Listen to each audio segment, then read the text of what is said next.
Well, it was a mild morning and it's got the fingerprints of climate change on it. We got another warm day today, another warm night tonight, and then some big changes on the way. The polar vortex is stretching. We'll tell you what that means, if anything.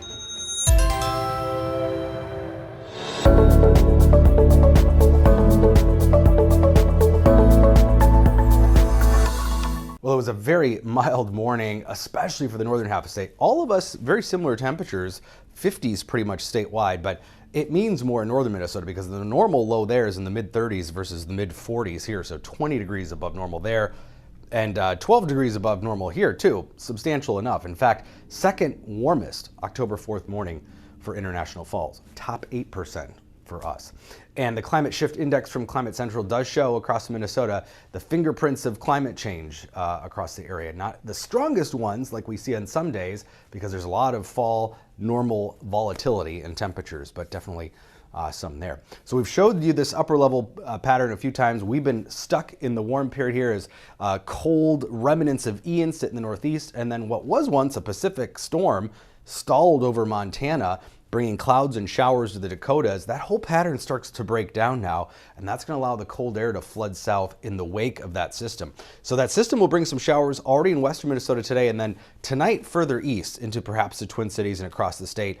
There isn't going to be a lot of moisture, but some scattered, widely scattered showers tomorrow into tomorrow night. And then here comes that cold flooding south, as I mentioned, in the wake of that low.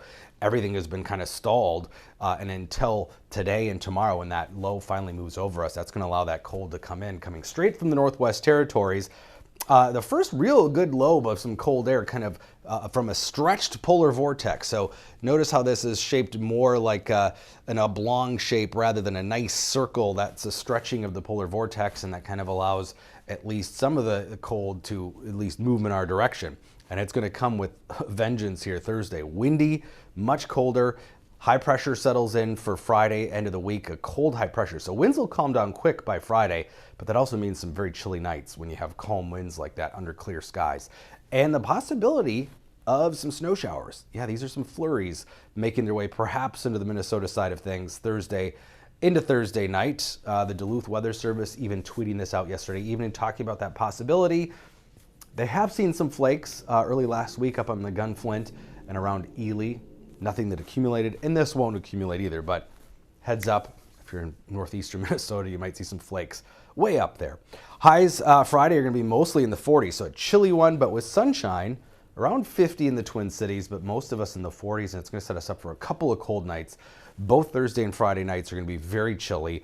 20s and 30s around Minnesota and western Wisconsin. Now in the urban heat island, we're going to get very close to finally maybe seeing our first 32-degree reading.